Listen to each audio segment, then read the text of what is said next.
एक बार पुनः आप सभी की खिदमत में मैं हाजिर हुआ हूँ मेरे दोस्तों। और मैं आपके लिए लेकर आया हूँ शिक्षण की सहायक सामग्रियाँ। इससे संबंधित जो सवाल बन सकते हैं उनके अभ्यास प्रश्न आपको कुछ लेकर आया हूँ आपके लिए। तो चलिए सीधे सवाल पर पहुँचते हैं, फिर बात भी करेंगे आगे। और पहला प्रश्न आपकी स्क्रीन पर ये रहा, और शुरू हो जाइए मेरे दोस्तों। अब पहला सवाल पूछता है आपसे कि वन्य जीवन पर कोई पाठ पढ़ाने के लिए निम्नलिखित में से कौन सी विधि सामग्री सबसे उपयुक्त मानी जाती है। बच्चों को क्या कराना होगा आपको। सबसे बेहतर हमने पढ़ा था, आपने क्यों इससे पहले एक दो वीडियोस देखी होगी आपने, तो उसमें हम लोग इसका पूरा डिस्कस कर लिए थे। सही जवाब इसमें दे दिया है वो है दौरा। अब हम लोग वहाँ पे जाएंगे, भ्रमण इसको बोल सकते हैं, है नहीं।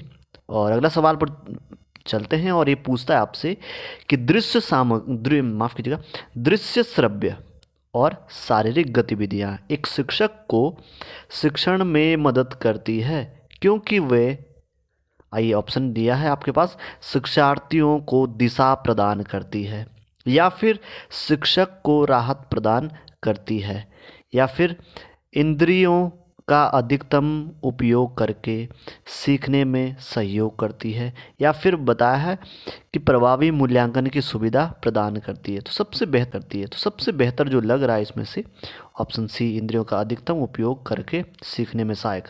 अगले सवाल पूछता है कि निम्नलिखित में से किसे एक प्रोजेक्टर सहायता सामग्री नहीं, बताया है इसमें कि जो नहीं माना जाता है, कौन सा इनमें से वो नहीं माना जाता है। तो ब्लैक बोर्ड को नहीं माना जाता है, बाकी ये तीनों हैं वो माना जाएगा। ओवरहेड प्रोजेक्टर, स्लाइड प्रोजेक्टर, एपिडाइस्कोपी आपने देखा था। और अगले सवाल हम इसमें से चलते हैं, और ये पूछता है कि शैक्षणिक दौरों का होना था इसमें, शैक्षणिक दौरों के यहाँ पे दौरों के दौरान अपने बच्चों से आपकी क्या अपेक्षाएं नहीं होनी चाहिए। पूछा है, ध्यान से देखिएगा, नहीं होनी चाहिए आपकी जो। तो बच्चों को दौरे का आनंद लेना चाहिए, या फिर अगला ऑप्शन पढ़ते हैं हम लोग इसमें कि बच्चों का अवलोकन करके प्रश्न पूछने चाहिए, या फिर बच्चों को कोई भी प्रश्न नहीं पूछना चाहिए, या फिर बच्चों को अवलोकन करके अपनी डायरी में प्रश्न लिख लेने चाहिए।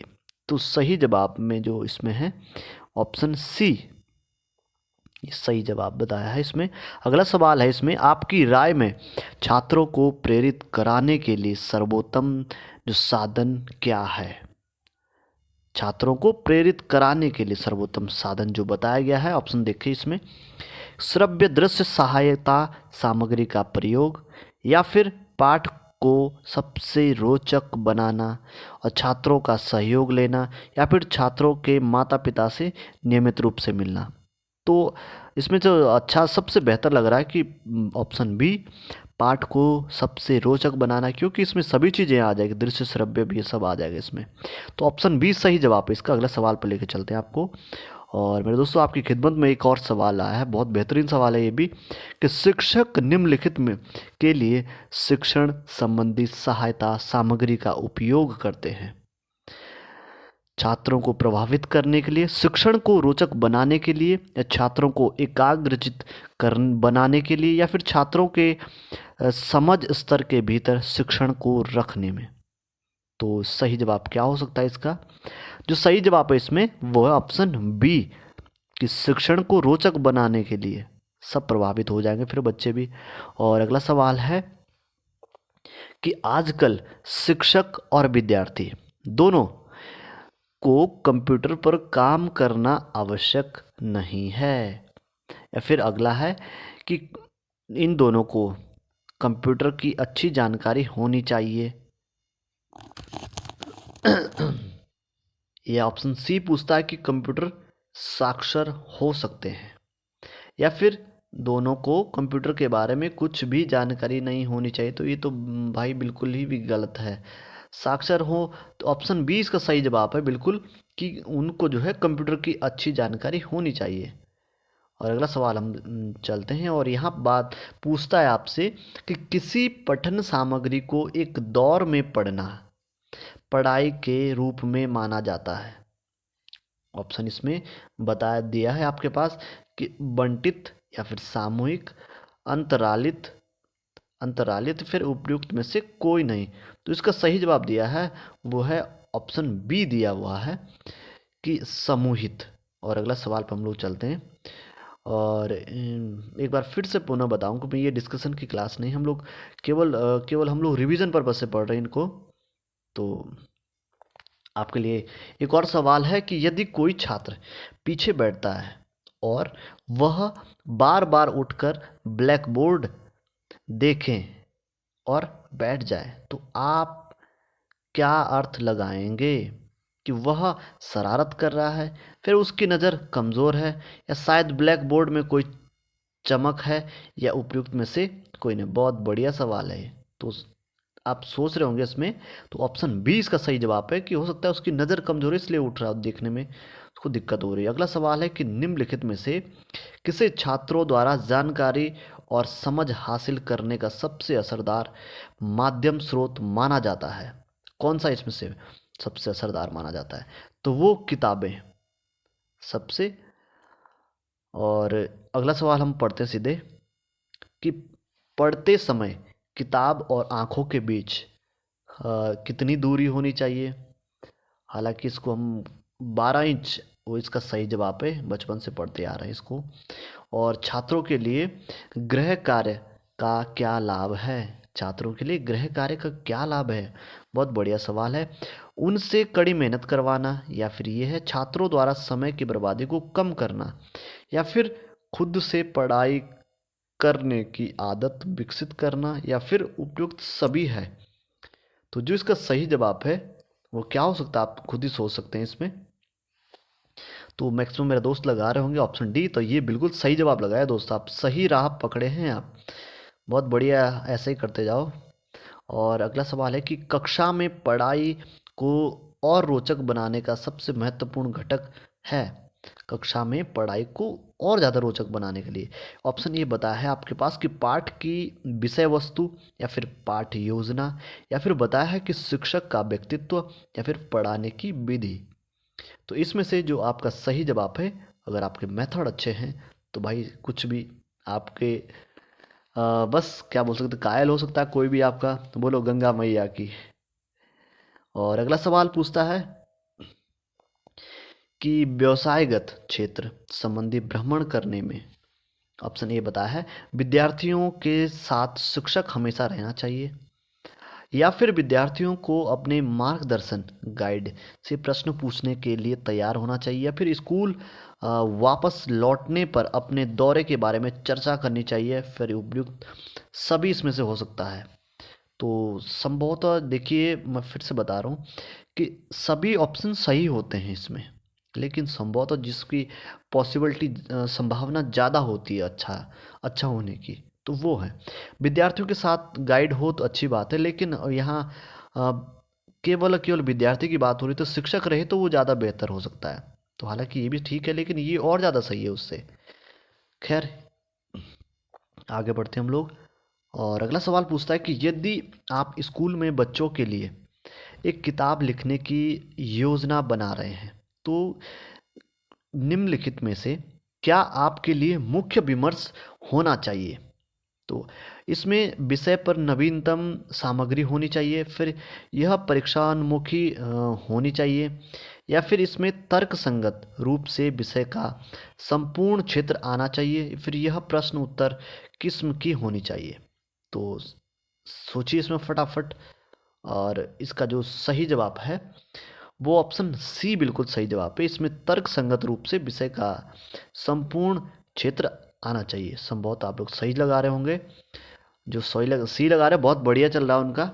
और ब्लैक बोर्ड पर लिखने के उद्देश्य से किसी शिक्षक के लिए कौन सी विधि सही होगी? कौन सी विधि सबसे सही होगी मेरे दोस्तों? पढ़ लेते हैं कि पहले विषय लिखना और फिर विद्यार्थियों को इसे पढ़ने को कहना, फिर या फिर बताता है आपके लिए कि तेजी से जितना हो सके साफ साफ लिखना, या फिर हो सकता है विद्यार्थियों के सामने एक प्रश्न रखना और फिर उनके द्वारा बताया गया उत्तर लिखना। और बहुत बढ़िया लग रहा है ये। और ब्लैक बोर्ड की तरफ मुड़ना और एक ही समय पर लिखने के साथ पढ़ाना, तो ये तो नहीं, बिल्कुल अच्छा नहीं है। और इसका जो सही जवाब है वो ऑप्शन सी बताया गया है, यानी कि विद्यार्थियों के सामने ये वाला। अगला सवाल है कि शिक्षक द्वारा ब्लैक बोर्ड का सर्वोत्तम उपयोग किसके लिए किया जाता है? तो ऑप्शन ए बताया गया, शिक्षण सामग्री को श्वेत श्याम रूप में लिखना। या फिर इसमें बताया गया है कि विद्यार्थियों को एकाग्रचित्त बनाना। या फिर महत्वपूर्ण तथा उल्लेखनीय बिंदु लिखना। या फिर शिक्षक द्वारा स्वयं को प्रदर्शित करना। तो सही जो जवाब है इसमें महत्वपूर्ण और उल्लेखनीय बिंदु है, ये सही बताया गया है इसमें। और अब बताया गया अगला सवाल कि एक रेखा चित्र में 1000 से अधिक शब्द निहित होते हैं, इसका क्या अभिप्राय बताया गया? इसका अभिप्राय है कि शिक्षक को क्या करना चाहिए? पढ़ाते समय रेखा चित्रों का प्रयोग करना चाहिए, या फिर कक्षा में अधिक से अधिक बोलना चाहिए, कक्षा में शिक्षण उपकरणों का प्रयोग करना चाहिए, या फिर कक्षा में अधिक नहीं बोलना चाहिए? तो क्या हो सकता है इसमें? तो कक्षा में शिक्षण उपकरणों का जरूर प्रयोग करना चाहिए, अधिक से अधिक जितना हो सके। और अगला सवाल है कि निम्नलिखित में से क्या प्रक्षेपित साधन में नहीं आता है? कौन सा प्रक्षेपित साधनों में नहीं आता है? तो वो आता है ब्लैक बोर्ड, बिल्कुल नहीं आता है, बाकी सभी आते हैं, अभी हमने देखे भी है। और अगला सवाल हम लोग लेते हैं। और अगला सवाल पूछता है कि एक अध्यापक के लिए ब्लैक बोर्ड पर लिखने के लिए बताया गया है निम्नलिखित में से कौन सी पद्धति सबसे बेहतर है, यानी सबसे सही है? तेजी से तथा जहां तक संभव हो स्पष्ट लिखना। दूसरा बताया गया है कि सर्वप्रथम विषय वस्तु को लिख देना तथा फिर विद्यार्थियों को उसे पढ़ने के लिए कहना। और अगला बताया गया इसमें ऑप्शन सी इसमें बताता है कि सबसे पहले विद्यार्थियों से प्रश्न पूछना और फिर उत्तर को बिल्कुल वैसे ही लिखना। और ऑप्शन डी बताता है इसमें कि मुख्य बातों को जहां तक संभव हो स्पष्टता से लिखना। मेरे दोस्तों, आप याद करिएगा अपना जो आपने बीएड किया होगा उसमें माइक्रो टीचिंग किया होगा, तो बहुत बेहतर आपको सभी लग रहे होंगे ये फॉर्मेट। तो इसका सही जवाब आप अगर जो जो इसमें ऑप्शन डी लगा रहा है वो बहुत बढ़िया जा रहा है मेरे दोस्त, आप बहुत दूर तक जाने वाले हो, ये हमारी बिल्कुल लग रहा है हमारे दिल से। और ऑप्शन डी सही जवाब था इसका। और अगला सवाल पे हम लोग लेके चलते हैं आपको, और पूछता है कि अध्यापन के प्रति गत्यात्मक उपागम का तात्पर्य क्या है? तो जो ऑप्शन ए है, अध्यापन सशक्त और प्रभावशाली होना चाहिए। या फिर आपको माफ कीजिएगा, अध्यापक को ऊर्जावान और गतिशील होना चाहिए। ऑप्शन सी बताता है अध्यापन के प्रकरण स्थैतिक नहीं गतिशील होना चाहिए। फिर ऑप्शन डी बताता है कि विद्यार्थियों से गतिविधियों के माध्यम सीखने की अपेक्षा करनी चाहिए। तो क्या होना चाहिए इसमें सही जवाब? तो ऑप्शन बी सही जवाब है कि अध्यापकों को ऊर्जावान गतिशील होना चाहिए, बिल्कुल जैसे आप लोग हैं ही, तो इनको और ज़्यादा एनर्जी दीजिए मेरे दोस्तों। और अगला सवाल हम आपको लेके चलता हूँ, और पूछता है कि निम्नलिखित में से कौन सा प्रक्षेपित साधन का स्रोत है? क्या बोला? जो प्रक्षेपित साधन का स्रोत है इसमें से। अब 3 इसमें से समझ लीजिए, 3 बिल्कुल नहीं है। तो क्या है? ये ऑप्शन सी छाया क्षेपित्र, और इसमें वे एपिडाइस्कोप इसको बोलते हैं। और बाकी ग्लोब, ब्लैक बोर्ड जो 3D होता है डायोरमा, और ये नहीं है। और अगला है कि प्रभावी शिक्षण सहायक सामग्री वह है जो बता रहा है इसमें कि रंग बिरंगी तथा देखने में अच्छी हो, या फिर सभी ज्ञानेंद्रियों को सक्रिय करती हो, या फिर सभी छात्रों को दिखाई देती हो, माफ कीजिएगा, बनाने तथा प्रयोग करने में आसान हो। तो कौन सी आप समझ रहे हो कि जो आपको बिल्कुल जर्रे जर्रे में बस जाए, यानी कि आपके कण कण में, हर बॉडी में, हर बॉडी का हर पार्ट एक्टिव हो जाए जिसको देख के, वो ये सबसे बढ़िया हो सकता है। अगला सवाल है कि अध्यापक द्वारा अध्यापक द्वारा अनुदेशानात्मक माफ कीजिएगा यार, और सहायक सामग्री का उपयोग ऑप्शन ए बताता है कि कक्षा को गरिमा प्रदान करने के लिए, या फिर विद्यार्थियों को आकर्षित करने के लिए, संकल्पनाओं की स्पष्टता के लिए, या फिर है इसमें से कि अनुशासन की सुनिश्चितता के लिए। तो ऑप्शन इसमें सी जो बताया गया है बिल्कुल सही जवाब है, संकल्पनाओं की स्पष्टता के लिए। और अगला सवाल है कि शिक्षण सहायक सामग्री के बारे में कौन से कथन सही हैं। बहुत बढ़िया सवाल है, आप अच्छे से देखिएगा इसको कि वे संकल्पना धारणा को लंबे समय तक बनाए रखने में मदद करती है। फिर बताया गया कि वे विद्यार्थियों को अच्छी तरह से सीखने में मदद करती है, या फिर वे शिक्षण और अधिगम प्रक्रिया को रोचक बनाती है। फिर ऑप्शन डी बताया गया कि वे रटकर सीखने की प्रक्रिया को बढ़ावा देती है। ओहो, और इसमें नीचे बताया गया, इसमें अच्छे से कूट बताया गया इसमें। और आइए इसमें देखते हैं हम लोग। और ये जो इसका कूट है सबसे फर्स्ट, सेकंड और थर्ड इसमें जो बताया गया, ऑप्शन डी सही जवाब है इसका। आप मिला लें इसको, फर्स्ट है और सेकंड है और इसके बाद तीसरा है, 1 2 3, चौथा नहीं है इसमें। आप सोच ही रहे होंगे रटकर सीखने में ऐसा कोई प्रावधान तो बिल्कुल ही गलत हो जाएगा, बाकी ठीक है।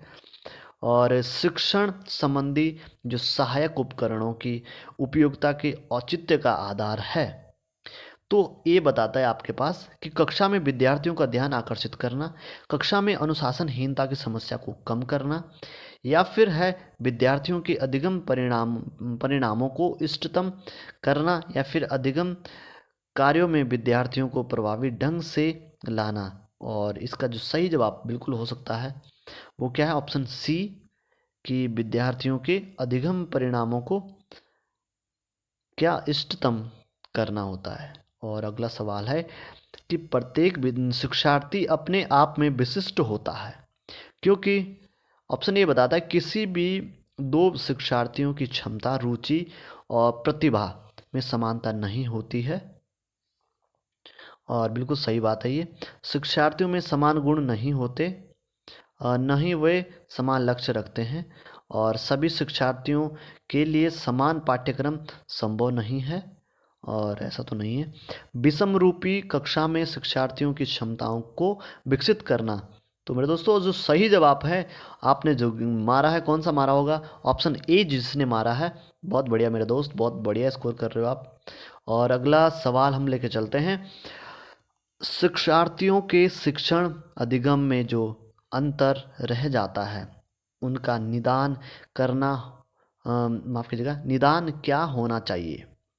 तो ऑप्शन ए बताता है कि समुचित सुधारात्मक उपाय, या फिर सघन अभ्यास और प्रशिक्षण, या सभी पाठों को सुनियोजित रूप से दोहराना, या फिर शिक्षार्थियों के परिणाम उनके माता पिता के साथ साझा करके। तो जो सही जवाब है बिल्कुल इसका ऑप्शन ए, समुचित सुधारात्मक उपाय होने चाहिए, बिल्कुल। और अगला सवाल है कि अधिगम के संबंध में निम्नलिखित में से कौन सा कथन सही है। क्या बोला, जो सही है। ऑप्शन ए बताता है आपको कि बच्चों के द्वारा की गई गलतियां यह बतलाती है कि अधिगम प्रक्रिया पूरी नहीं हुई है। अगला बोलता है कि अधिगम एक ऐसे वातावरण में प्रभावी होता है जहां शिक्षार्थी सकारात्मक व भावनात्मक रूप से संतुष्ट होते हैं।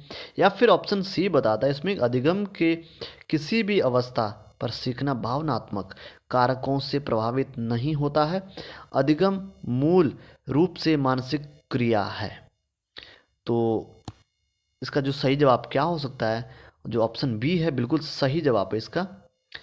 और अगला हम लेके चलते हैं आपको प्रश्न संख्या 30, निम्नलिखित में से किसके लिए शिक्षार्थियों को प्रोत्साहित नहीं करना चाहिए।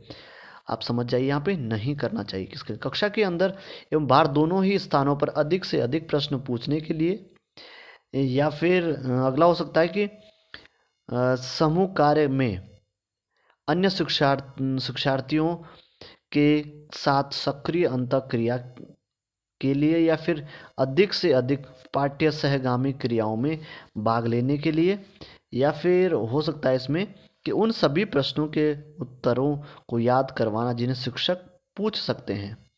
तो बाकी ऊपर तो अच्छे नहीं लग रहे हैं। ऑप्शन डी जो है, जो मार रहा है मेरा दोस्त, बिल्कुल बहुत बढ़िया आपका स्कोर है और बहुत बढ़िया थिंकिंग बन चुकी है।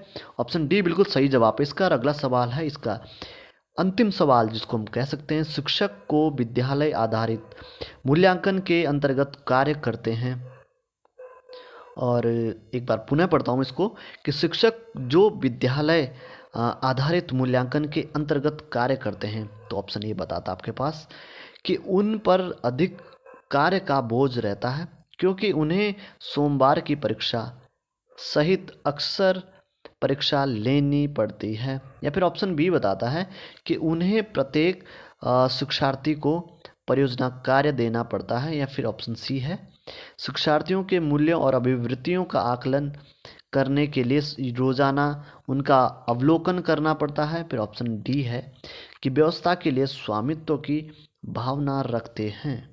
पर दोस्तों जो ऑप्शन डी है ये सही जवाब है। बाकी आप उत्तरमाला में दिखा देता हूँ आपको, और ये इसके आंसर हैं। और इसी के साथ ही आप लोगों का यार कुछ पिछली वीडियो से काफ़ी अच्छा सपोर्ट मिल रहा है और मुझे भी अच्छा लग रहा है, इसलिए मैं आपके लिए वीडियोस लेके आया हूँ। और आई होप, मुझे उम्मीद है आप लोग इसको भी पसंद करेंगे। और एक चीज़ आपसे गुजारिश करना चाहूँगा कि आप लोग कुछ कमेंट करिए। आपको सही लग रहा है, क्या सही लग रहा है, गलत लग रहा है तो कहाँ पे मिस्टेक, क्योंकि आने वाली जो वीडियोस है उसमें कोशिश करूँगा कि अच्छा आपको बेहतर करने की, बेहतर देने की।